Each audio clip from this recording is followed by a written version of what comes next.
Welcome back to AM Northwest. Summer in the Northwest is a perfect time to get creative with dating ideas.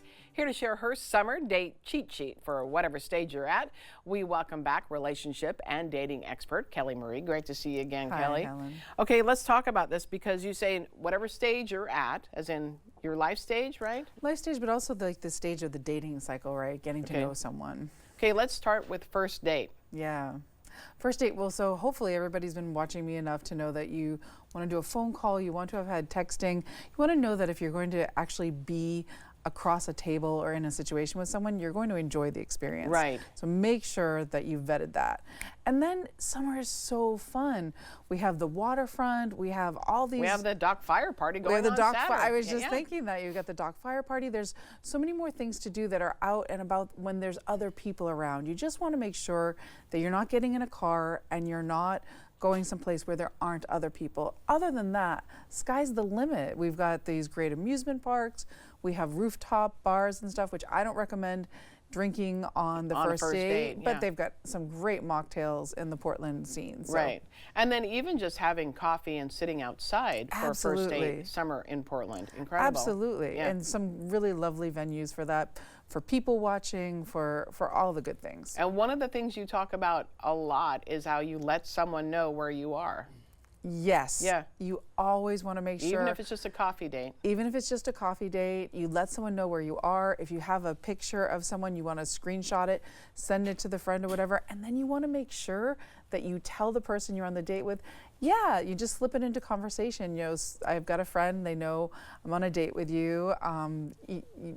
They said you look nice. Yeah. Because you don't want to make it easy to find someone who hurts you. Sure. You want to make it so that someone who wants to hurt you is like, oh, I shouldn't. Yeah. They know they don't have the opportunity. Mm-hmm. And this isn't just for women. I had a chat with someone who went on a first date, and the woman that he was with got very, very drunk and actually had a little accident in his car. Oh, wow. So as a guy, you need to be more aware that you've got to vet this and make sure that you're only letting great people through. Right. Oh, good point. Good point.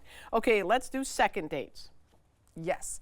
Second dates, third dates, that's when you have started to see like, oh, hey, this person is showing up. They are who they say they are. They said they went out with friends. They sent me pictures of the activity. Like, you know, I'm seeing that they exist in the world. Right. And the first date went well. And the first date went well, and you want to have a second date. You're not giving someone a second chance, right? If you are, then we're not going to escalate this. But if we are at a second, third date scenario, we want to be thinking, okay, this is the time that I can actually go on a hike somewhere that isn't super populated. We're not going to go in the backwoods, but you know, we're still going to tell someone, but we're going to go on that hike. Maybe we'll go berry picking. Again, not getting in the car necessarily, unless there's been a real like divulging of this is my life and these are my friends, and you're seeing who they are in the world. Right.